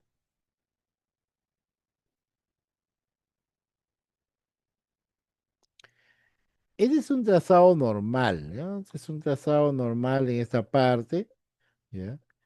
Para que ustedes vean cuáles son las características. Uno como emergencista, para seguir un trazado normal, debe tener en consideración cuatro criterios. Primero, el ritmo, que quiere decir, miro de R a R, veo que todos son iguales. Lo segundo, que debe tener la presencia de la onda P, que me dice que la activación está suscitándose en la aurícula del lado derecho, en la base de la vena cava superior, ¿no? Entonces, hay activación en el nodo sinusal, ¿no? El primer criterio, ritmo con onda, presente. Segundo criterio, complejo angosto, este de acá. El complejo angosto es cuando tiene menos de 3 cuadraditos. ¿Y por qué vemos? Porque el complejo angosto, cuando tenemos, quiere decir que la activación se está dando a nivel auricular. Pero ¿qué pasa cuando yo veo un complejo ancho? O sea, más de 3 cuadrados. Quiere decir que la activación no se está dando en la aurícula, sino se está dando en el ventrículo. Por eso que sabemos si es, por ejemplo, una taquicardia ventricular, una fibrilación ventricular, porque depende, vemos el complejo está ancho, más de 3 cuadrados, decimos, ese es de origen ventricular. Lo tercero es la frecuencia cardíaca y lo cuarto es la morfología, ¿no? ¿Qué quiere decir la morfología? O sea, la forma, ¿no? La onda P de alto y de ancho es en menos de 3 cuadrados, el PR debe ser 3 a 5 cuadrados, el complejo debe ser menos de 3 cuadrados, el punto J debe estar en línea basal y la onda T debe ser positivo. ¿Dónde lo vemos? En la derivación d dos. ¿Y por qué la derivación d dos? Porque por electrofisiología sabemos que es la derivación o el vector resultante, que es la posición del corazón. Muy bien. Este es un trazado normal, algo rápido.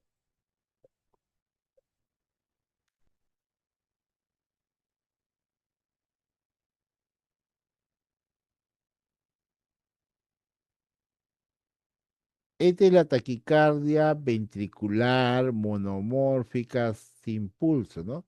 ¿Por qué es taquicardia? Porque tiene una frecuencia más de 100. Como van a ver, es ventricular porque miren, el complejo es ancho, ya, si yo saco un electro y le tomo pues el trazado, cuento los cuadraditos, por lo menos debe tener 5 cuadraditos de ancho, o sea, es ventricular, ¿no? Taquicardia ventricular monomórfica, porque tiene la misma forma, ¿no? Todo pues es monomórfica. Y hemos tocado el pulso, vemos que no hay pulso, pues esto es una taquicardia ventricular monomórfica. ¿Qué tengo que hacer? Desfibrilar. Si tengo mi equipo monofásico, esos chanchitos antiguos, 360 joules. Si mi equipo es bifásico, tendríamos que darle automáticamente 200 joules o la máxima dosis que tenga mi equipo, ¿no? Uy, disculpen, vamos a hacer, ya está.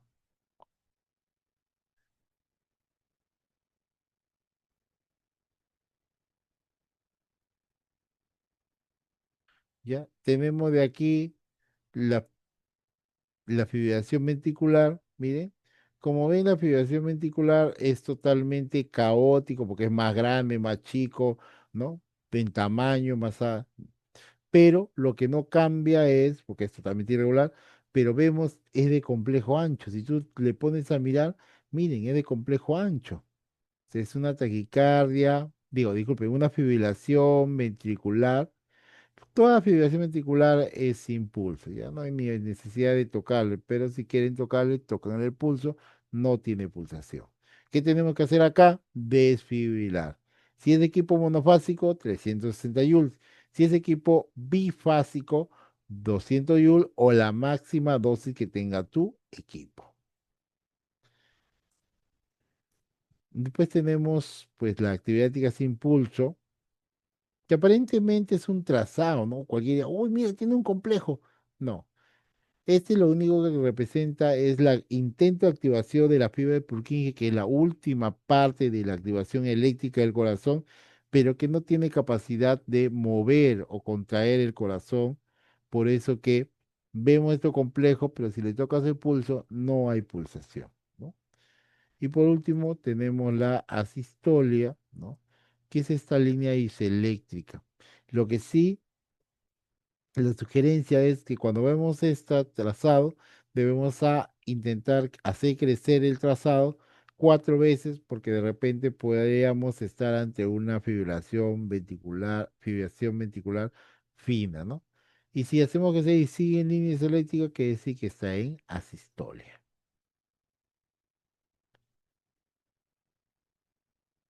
Muy bien.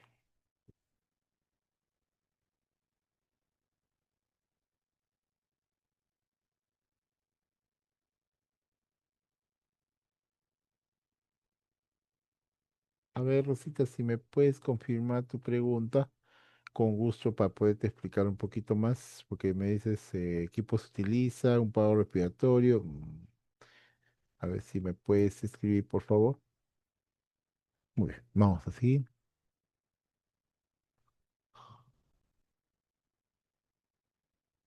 Un ratito. A ver, un ratito. Voy a ver acá.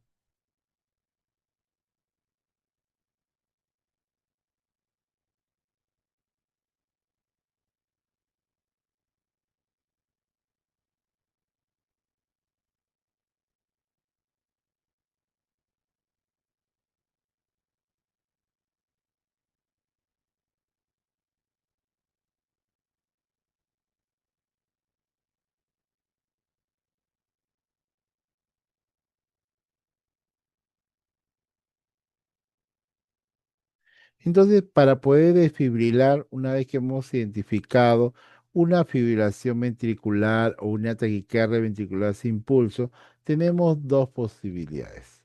Podemos utilizar el sistema de parche también para poder desfibrilar. Colocamos, y están, incluso para no equivocarnos, están graficados en el parche o incluso en las palas están colocados, ¿no? En caso la palas, uno de ellos debe ir en la parte infraclavicular, o sea, de esta ubicación que está acá un poquito más arriba, ¿no? Y en el caso de este lado derecho, debe estar en el quinto espacio intercostal axilar anterior, ¿no? En esa ubicación, yo voy a mirar, coloco las palas y digo, sepárense. Voy a cargar, previo a cargar, digo, sepárense. Y antes de descargar, voy a decir sepárense, ¿ya? Y también el operador tiene que mirar que la víctima no le vaya a estar tocando, porque ojo, como le decía, una descarga de desfibrilador no es como cuando tú metes tu dedito en el tomacorriente, no. Tú metes tu dedito en el barrio de casualidad, ¡pac! Te va a hacer esto. Pero si tú tocas a la víctima cuando alguien descarga, tu ritmo sinusal, que es algo normal, se va a convertir automáticamente en una fibrilación ventricular. Quiere decir que ya no vamos a tener una persona en paro, vamos a tener dos personas en paro. Por eso es necesario de que cuando se va a descargar, digamos, sepárense tres veces, mirando lógicamente que nadie se esté tocando a la persona, ¿ya? Entonces, podemos utilizar este sistema de palas o sistema de parche. Si utilizamos las palas, debemos utilizar un poco de gel, ¿ya? De gel, para poder evitar, y si va como conducción y evitar que se puedan quemar la piel de la persona. Si no se pone gel, puede descargar y quemar la piel, ¿no? Y va a quedar ahí todo señalado. Lo que sí no se debe hacer, porque muchas veces muchos operadores, ¿qué pasa? Le echan gel y agarran, ¡pum! Hacen así. No, se coloca el gel en la pala, se solamente se mueve para que pueda, ¿no? Toda la parte de la pala cubrir y proceder a cargar y descargar. Pero ¿por qué no se sugiere? Porque hay personas que agarran, ¡pa! Así, porque el gel es conductor. Imagínense que de repente el gel, por esa brusquedad que hay para algunas personas lo hacen, salte el gel hasta el lado de la mano y queda pues hasta la pala como si fuera una pólvora, ¿no? Tú descargas y ¡pac! Te puede dar la descarga a ti también. Por eso no seamos bruscos cuando utilizamos el gel, porque el gel es conductor, ¿ya? Muy bien, tenemos diferentes modelos de desfibriladores, todos tienen la misma funcionalidad, ¿ya? De cargar y descargar. Podemos cargar en ese botoncito, por ejemplo, en este equipo de palas, ¿no?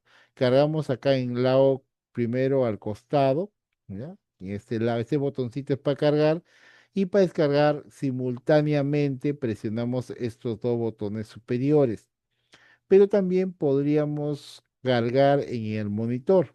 Presionamos el botón amarillo que sirve para cargar, escuchamos un pitido tit, y ya podemos, o sea, y vemos que en el monitor se carga efectivamente y puede otra persona presionar el botón rojo y dar la descarga, ¿no? Por eso que está también acá, pues, ¿no? Puesto uno para colocar la cantidad de joules, dos para poder cargar y tres para descargar. No nos olvidemos que los ritmos que se descargan son estos: la taquicardia ventricular sin pulso y la fibrilación ventricular. Son los ritmos que se debe de descargar. Ritmo que no se descarga, la sistolia y la actividad eléctrica sin pulso, ¿no? Son ritmos que no vamos a descargar, ¿ya? Entonces, ¿cuál es el algoritmo del RCP avanzado, ¿no? Este es el algoritmo del RCP avanzado. ¿Qué te dice cuando tú encuentras un paciente? Lógicamente que le vas a tocar el pulso y vas a mirar la respiración, te vas a dar cuenta que no respira. Entonces, ¿qué te dice el AJA? Colócale oxígeno. No te dice entúbalo, ¿ah? Miren, acá en la guía, no te dice entúbalo, no te dice, ponle más laringe, entúbalo, no. Lo primero que te dice la guía es ponle oxígeno. ¿Qué oxígeno? ¿Cuánto oxígeno? Te dice la guía lo máximo que tengas. Por ejemplo, si estás con una cánula, recuerda que la cánula máximo te da 5 litros, 40%, ¿no? Eso le vas a poner. Si tienes un reservorio, te vas a poner 15 litros, 100%. Si tienes un sistema de Venturi, le pondrás al 50%, 15 litros. O sea, la máxima dosis que puedas tener le vas a colocar. ¿Qué es lo segundo que vas a hacer? Vas a colocar tu monitor. ¿Para qué colocas tu monitor? Para saber qué ritmo es. Es un ritmo que puede descargarse, que tiene que descargarse con una fibrilación ventricular o una taquicardia ventricular sin pulso, o de repente es un ritmo que no se desfibrila, pues, ¿no? Como una sistolia, como una actividad eléctrica sin pulso. O sea, ¿cuál de los cuatro ritmos es? De repente se identifica que es una fibrilación ventricular. Ni bien se identifica y tienes tu desfibrilador, carga y descarga, que sería la primera descarga. Ni bien damos la primera descarga, comenzamos a hacer 30 compresiones, 2 ventilaciones, 5 ciclos, 2 minutos, ¿ya? Si no tiene vía o acceso venoso o intraóseo, acá le tenemos que colocar. Pasan los 2 minutos, revaluamos nuevamente el ritmo. Acá no se revalúa pulso, ojo, revaluamos el ritmo. Si sigue un ritmo desfibrilable, como puede ser la taquicardia ventricular o la fibrilación ventricular, cargamos y descargamos. Previos, sepárense, sepárense, sepárense. Viene la segunda descarga, automáticamente el que está responsable del medicamento va a colocar la primera dosis de adrenalina, 1 miligramo, 1 mililitro, 20 suero fisiológico, levante el brazo por 10 segundos y a partir de ahí va a continuar en forma consecutiva, pues eso le decían antes, así hincapié en el uso del reloj, mirando tu reloj cada 3 a 5 minutos, una dosis de adrenalina.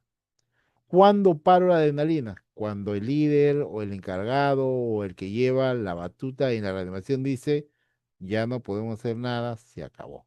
Ahí paramos. O de repente el paciente, ¡pum!, comienza pues, a tener reperfusión espontánea.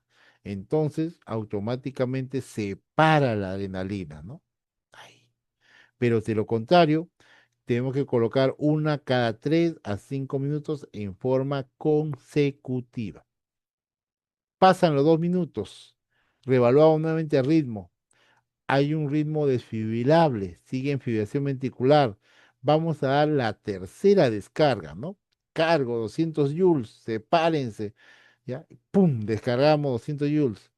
Ni bien se da la tercera descarga, debo tener listo mis dos amiodaronas. Le pongo 300 miligramos de amiodarona, 20 suero fisiológico, levanto el brazo, ¿no? Mientras que hacen el famoso intercambio de roles. O sea, el que estaba ventilando pasa a comprimir, el que está comprimiendo pasa a ventilar. ¿Ya? Hacen 30 compresiones, 2 ventilaciones, 5 ciclos. Muchas veces después de esta primera dosis de amiodarona, el paciente sale, ¿ya? ¿Y sale por qué? Porque probablemente hemos estado ante una de las 5 Hs o una de las 5 T. Por eso que la amiodarona ayudó y activó el sistema cardiovascular, ¿no? ¿Cuáles son esas 5H y 5T? Hipovolemia, o sea, para el volumen, hipoxemia por disminución de oxigenación, acidosis metabólica, disminución del potasio o aumento del potasio, o sea, hipocalemia, hipercalemia, por hipotermia. Estas son las 5H que podría producir que el paciente llegue al paro. ¿Cuáles son las 5T? Neumotoda tensión, tenemos taponamiento cardíaco, tenemos toxinas como el fentanilo, como los opiácicos, ¿no? Tenemos la trombosis pulmonar o tromboembolismo pulmonar y tenemos el tromboembolismo coronario, ¿no? Lo que es el infarto agudo del miocardio, ¿no? Ahora, por el otro lado, de repente yo pongo el oxígeno, pongo mi monitor y voy a identificar que estoy ante un ritmo no desfibrilable, ¿no? De repente ya estoy en asistolia, estoy en actividad de impulso. Entonces, ¿qué me dice la guía? Acá, no, si tienes vía, ponle la primera dosis de adrenalina. Si no tienes vía, hay que poner la vía, ponemos la dosis de adrenalina y a partir de ahí continúas colocando adrenalina, una ampolla, 1 miligramo, 1 mililitro, cada 3 a 5 minutos en forma consecutiva. Adrenalina, 20 suero fisiológico y levante vaso. De repente, en uno de los momentos que estamos ventilando, comprimiendo, revaluamos y vemos que el ritmo ya es un ritmo desfibrilable. Entonces nos vamos a pasar al otro lado y vamos a dar la primera descarga y seguimos. Y la pregunta es, oye, ¿y cómo queda la adrenalina? No, si ya pasamos al otro lado, la adrenalina igual, la adrenalina se pone en forma consecutiva, ¿ya? Hasta que se termine la reanimación por indicación del líder o por que de repente el paciente ya salió. Una vez que sale, tiene que ir a una unidad de cuidado postparo o una unidad de cuidados, pues, de cuidados intensivos, ¿no? Entonces, estas son las 5H y las 5T. ¿Cómo revertimos, ¿no? ¿Cómo revertimos estos cuadros? Por ejemplo, si es un cuadro de hipovolemia, porque, por ejemplo, los pacientes con trauma, ¿no? Pues muchas veces pierden volumen por sangrado interno, externo, hemorragia. Entonces, la primera alternativa es volumen, ¿no? Antes utilizábamos la regla de 3-1, 3-2, ¿no? Regla de 2-1, 3-1, 2-1, 1-1, ¿no? Pero actualmente ya no. Según las guías PHTLS, CTLS, el manejo de trauma también que nos sirve como apoyo acá, el manejo es 1000 de volumen. Si con 1000 de cloruro no ha mejorado la PAN y no ha superado más de 65%, 65 milímetros de mercurio, quiere decir que deberíamos iniciar inotrópicos tempranamente. Si no, no va a mejorar. A veces pensábamos, o antes se pensaba, que colocando su paquete globular, pasando su plasma, pasando su plaqueta, se iba a mejorar la perfusión, iba a mejorar la volemia. No, mentira, no mejora, no mejora la PAN. ¿Ya? La PAN solamente mejoramos con cloruro si responde y si no con inotrópicos. Dos ampollas de noradrenalina e indextrosa en 100 mililitros y vamos a ir trepando o modificando o titulando para lograr una PAN que supere los 65 milímetros de mercurio, ¿no? Lo que denominamos una hipotensión o hipotensión terapéutica, ¿no? En el caso de pacientes con hipoxemia, ¿no? O disminución de la oxigenación a nivel de tejido, a nivel celular, necesitamos utilizar pues oxígeno, ¿no? Por ejemplo, algún aditamento. Si el paciente sale y comienza a ventilar espontáneamente, pues un oxígeno pues de cánula, reservorio, ventio, dependiendo si el paciente pues puede ventilar espontáneamente. Si no puede ventilar espontáneamente, la indicación sería acá intubación y colocación a ventilador mecánico invasivo en modo presión, modo volumen, considerando el PIB, considerando el FiO2, considerando el volumen tidal, ¿no? La relación inspiración-expiración, presión soporte, etcétera, ¿no? Si el paciente está en una acidosis metabólica, pues el manejo va a ser con bicarbonato o con la parte ventilatoria, ¿no? Porque recordemos que la ventilación tiene mucho que ver en el CO2, ¿no? También podemos tener pacientes con hiperpotasemia o hiperpotasemia o hipercalemia, ¿no? O sea, en pocas palabras, aumento o disminución del potasio. Recordemos que el potasio normal es de 3,5, 4,5, ¿no? Un valor menor de 3,5 es hipopotasemia o hipocalemia y un valor superior a 4,5 se denomina hiperpotasemia o hipercalemia, ¿no? En caso del aumento, que es el más riesgoso, hiperpotasemia, hipercalemia, el manejo inicial con gluconato de calcio para proteger las membranas, bicarbonatos y conjuntamente haciendo acidosis metabólica y solución polarizante, ¿ya? Para disminuir el potasio, ¿no? ¿En qué consiste la solución polarizante? Es la dilución de dextrosa al 33% más insulina cristalino pasado en un promedio de 15 a 30 minutos para poder disminuir el nivel de potasio. ¿Cuánto de potasio disminuye? Un promedio de 1 punto, ¿no? Pero también tiene un tiempo máximo de 2 horas. En el caso de paciente con hipocalemia o disminución del potasio, pues el manejo es con el famoso reto de potasio, ¿no? ¿Cómo se diluye el potasio? Si tienes un catéter venoso central, una ampolla de calium en 100 de cloruro, ¿no? Y lo pasamos por 1 hora. Si tienes una vía periférica, colocaremos aparte del calium, cloruro, silocaína al 2% más sulfato de magnesio, porque recordemos que el magnesio con el potasio tienen una relación directa. Si el potasio baja, es que el magnesio también ha bajado. ¿En cuánto tiempo le ponemos un reto de potasio por vía periférica? Que, ojo, de preferencia debe ser en una vía gruesa, gruesa, ¿ya? Un promedio de 4 horas como mínimo, ¿no? En caso de hipotermia, pues utilizaremos pues una manta térmica para poder conservar la temperatura, ¿no? También tenemos los T, ¿no? Por ejemplo, tenemos neumotora a tensión que mediante el sistema de aguja, descompresión o en el hospital mediante el drenaje torácico con sello de agua o con uso de caja me va a permitir compensar esta parte. En caso de taponamiento cardíaco, mediante la pericardiocentesis, o sea, que ingresa por debajo del apéndice sifoides, ¿no? Buscando pues el saco la parte mediastínica, o en todo caso también mediante una ventana pericárdica pueden eliminar el contenido de sangre que está acumulado ahí para evitar que el corazón no vaya a colapsar, ¿no?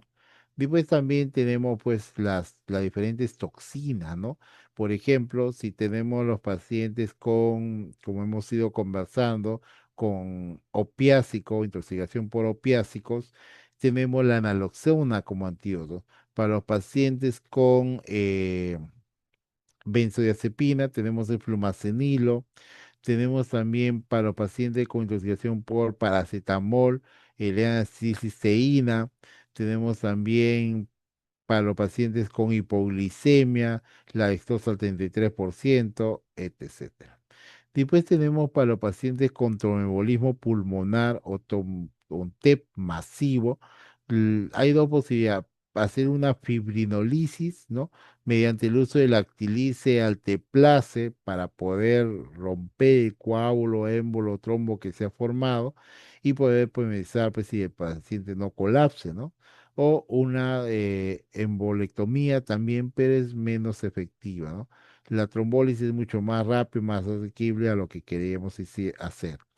Y en el caso de infarto agudo de miocardio por trombosis coronaria, tenemos tres posibilidades para hacer la reperfusión.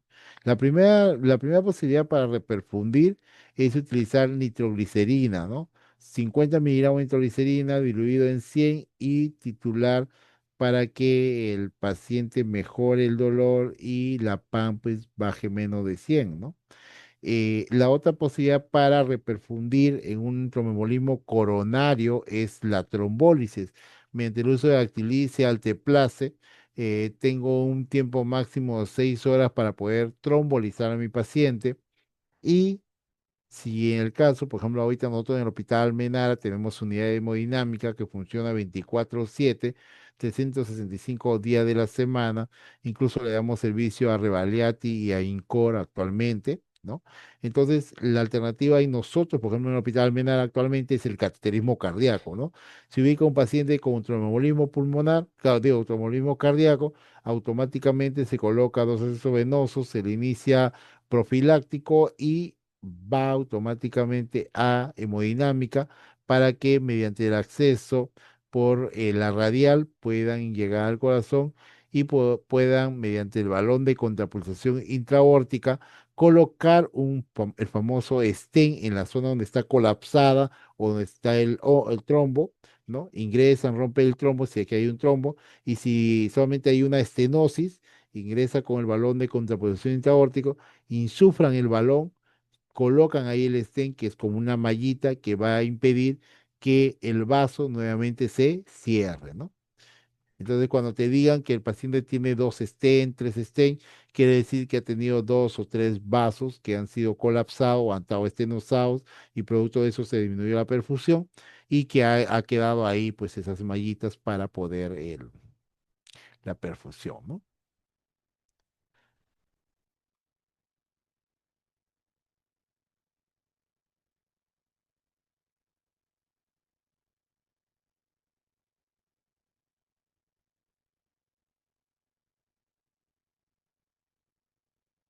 ¿Hasta aquí alguna pregunta?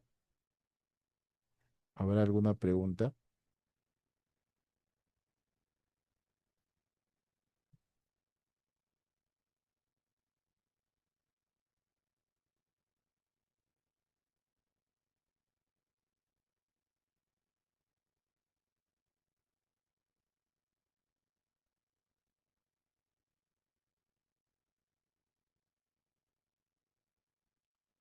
Entonces, después que el paciente sale del paro, ¿ya? Va a depender cómo sale el paciente para ver qué más vamos a hacer. Todos los pacientes no salen igual. Va a depender la etiología con que llegó al paro, va a depender el tiempo de respuesta al paro del equipo que tiene al frente y también va a depender de los equipos. Por ejemplo, puedes tener un equipo masajeando, pero si no tienes desfibrilador, va a demorar en su uso. Pero si tenemos todo completo, como en shock trauma, que puede suscitarse, o en la UCI que tenemos, automáticamente jalamos el coche de paro, desfibrilador, comenzamos a masajear, ventilamos, hacemos todo un equipo porque no solamente somos enfermeros, médico y técnico, sino también ahí tenemos residentes, tenemos colegas que están al costado y que hacemos todo un equipo completo, ¿no? Entonces, en el cuidado postparo, debemos optimizar el estado hemodinámico del paciente. O sea, quiere decir que si mi paciente sale del paro y de repente veo que está con una PAN de 7,4, con una PAN de 50, 45, ¿qué voy a hacer? Voy a iniciarle noradrenalina, diluyo dos ampollas en 100 y comienzo a titular a 5, a 10, a 15, buscando que la PAN supere más de 65 milímetros de mercurio, ¿no? Incluso mejorando la PAN, van a ver que la perfusión ventilatoria también mejora en el paciente. Tenemos que iniciar hipotermia terapéutica. Aún todavía se sigue manejando y tratando de forzar esto. ¿Qué quiere decir? Que si, por ejemplo, en la parte cardiovascular el paciente no perfunde adecuadamente y sale con una PAN bajo, pongo la nora y voy a compensar. Si el paciente sale del paro y no ventila, le pongo un tubo y le pongo al ventilador y va a servir como compensación. Pero muchas veces nos olvidamos de la parte cerebral, ¿no? Recordemos que se recomienda por esta hipotermia terapéutica que por lo menos entre las 24 12 a 24 horas deberíamos bajar la temperatura a 32 a 36 grados para poder hacer una conservación neurológica, ¿ya? Pero no quiere decir que lo vamos a calatear al paciente. porque la hipotermia sistémica también tiene otros problemas metabólicos, pero podríamos bajar la temperatura, por ejemplo, utilizando paracetamol durante este tiempo para hacer una conservación neurológica, ¿no? Si sale del paro y sabemos que ha llegado al paro por un tromboembolismo coronario, debe ir a la unidad de hemodinámica para que le haga la reperfusión coronaria mediante cateterismo, como le estaba explicando, ¿no? Importante también es la toma de glucosa, porque también podría el paciente haber llegado al paro producto de una hipoglicemia. No necesariamente porque es un paciente diabético, puede ser un paciente séptico, puede ser un paciente neuroquirúrgico y producto de esto, pues, o un paciente que está infectado también, puede hacer una hipoglicemia y esto puede deprimir al paciente, no nos hemos dado cuenta, y puede llevar también al paro, ¿no?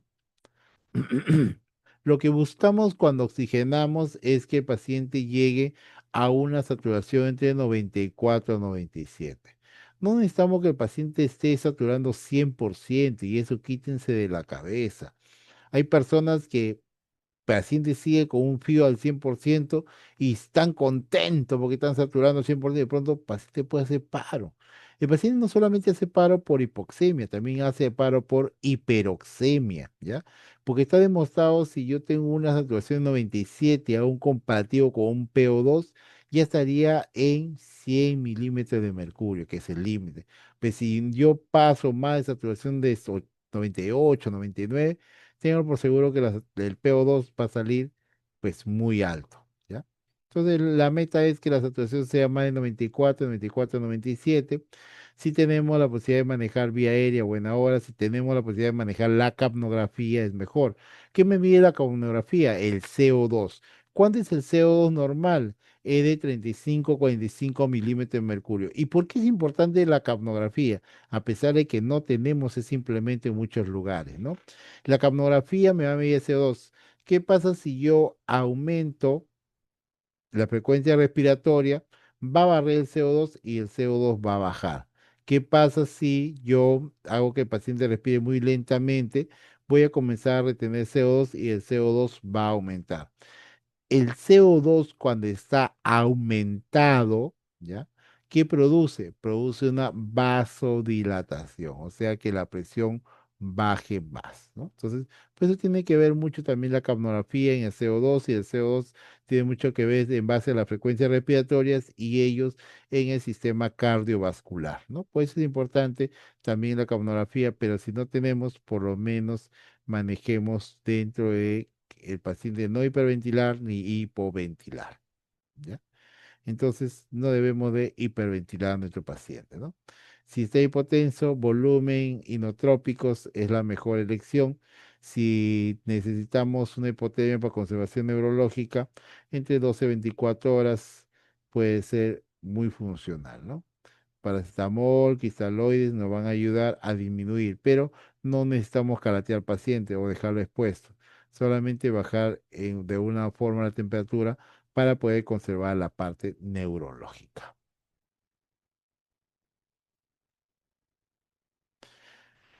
Muy bien. ¿Tendremos alguna pregunta? Estamos en el tiempo ya. A ver, acá hay una pregunta. Dice, ¿puede repetir lo que dice la guía de administración de oxígeno? Ah, ya. Sí, todo paciente, recordemos que nosotros respiramos al medio ambiente y de todo el volumen que nosotros inhalamos, solamente es un 21%, ¿no? Pero con ese 21% nuestro cuerpo pues compensa todos los órganos, cerebral, cardíaco, renal, etcétera. Pero llega un momento, especialmente cuando hay el colapso en el paro cardiorrespiratorio, pues que no hay oxigenación, ¿no? Entonces, sale el paciente del paro, probablemente no tenga la capacidad para compensar totalmente. Hay dos problemas ahí. Una posibilidad es el intercambio gaseoso y el otro es la mecánica ventilatoria. Si es solamente intercambio gaseoso, que la saturación va a estar disminuida, puede utilizar cualquier equipo de oxigenoterapia, ¿no? Que ya conocemos. Pero cuando nosotros saturamos al paciente, que es la medida más rápida que tengamos para hacer, la saturación debe estar entre 94 a 97%. Si hacemos un comparativo entre la saturación de 97%, ténganlo por seguro que el PO2 o presión arterial de oxígeno está en 100 milímetros de mercurio, que es el límite. Si usted tiene mucho tiempo esa paciente en una saturación de 99, 100%, cuando saquen el PO2 van a encontrar que está más de 100%, ¿ya? Entonces, por eso la recomendación es que cuando nosotros tenemos una saturación, pues tratemos de tenerlo entre 94 a 97 nada más, ¿ya? Por ejemplo, miren, ayer encontré un paciente que lo tenían con una saturación, con una máscara de reservorio y estaba al 100%. Cuando le sacaron el AGA, ya no se ve bien, a ver, no, no se ve, no se distingue. Mire, en este AGA que tengo en la mano, no, no se distingue. El PO2 está en 193 milímetros de mercurio. 193. Y el colega que me entregó estaba contento porque la saturación estaba en 100%. Por eso justamente le decía, no es necesario que nuestro paciente esté en 100%. En cuanto el rango de saturación esté entre 94 y 97, cuando es oxígeno, ojo, oxígeno adicional, sea por equipo de oxigenoterapia o ventilación mecánica, estamos bien. Si pasa más de 97, el FiO2 tenemos que ir disminuyendo para evitar que pueda seguir trepando más la saturación. ¿Ya? Muy bien. ¿Habrá alguna otra pregunta? ¿Alguna otra pregunta?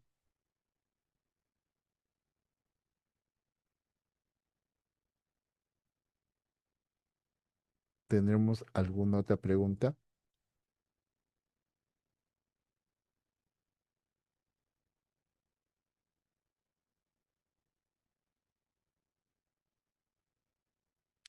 ¿Tenemos alguna otra pregunta?